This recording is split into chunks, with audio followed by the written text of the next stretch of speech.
Hey guys, so today I'm going to do a little video of some of my favorite books. I picked 10 categories and like totally random categories, and so I just picked out my favorite book out of all of those categories.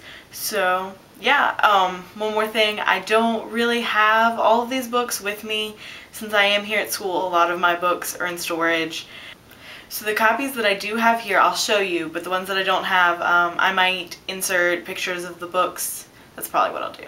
So yeah, here we go.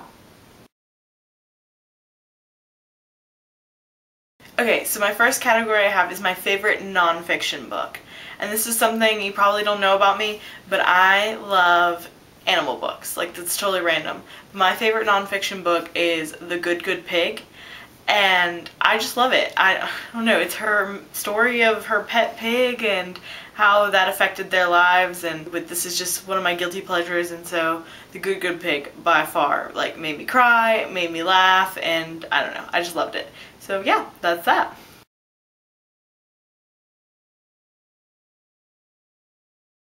Okay, and so the next category is my favorite random buy, and I do actually have that one with me because I read it this past year, and that's Divine Misfortune by A. Martinez. I looked at this book for a long time, actually for the full year. I think it was in hardback. I looked at it but never bought it, and then bought it as soon as I saw it in paperback. I don't know what called me to it. It's just really awesome.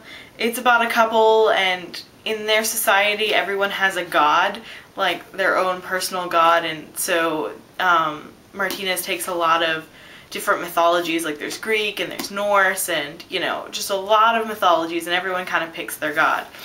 Well, this couple's always been against it, and they decide that they do need a god to get up, like get further in the world.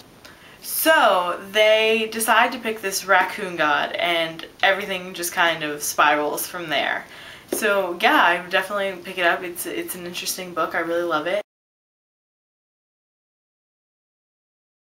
So the next favorite category that I picked was my favorite childhood book, and this book is kind of borderlining childhood and young adult. I read it somewhere in that awkward age. I think I was in like 5th grade when I first read it, and so not quite a child but not quite young adult either. But it's Phoenix Rising by Hesse. I absolutely loved this book.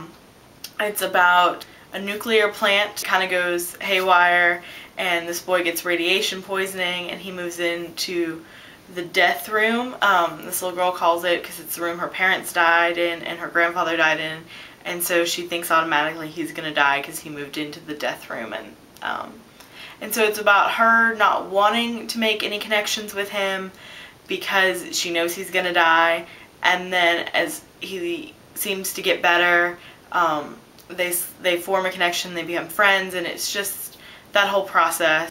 So it's a really, really sad book. Definitely makes me cry every time I read it. By far the most meaningful book I read as a kid.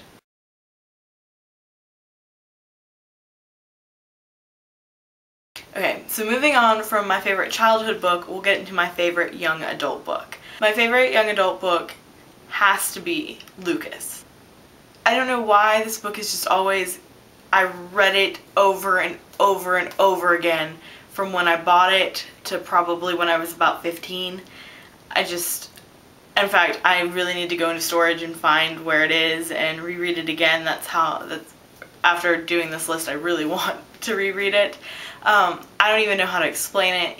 You should just look it up. It was a life changer. That's really all I can say.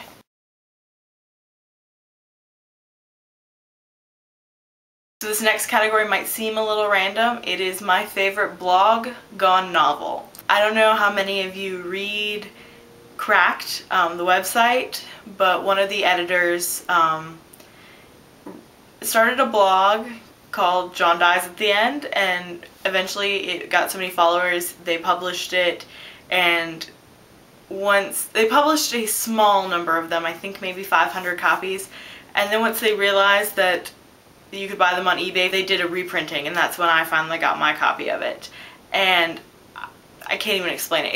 It's horror, but it's fabulous. I'm not even typically a horror reader, but I love this book.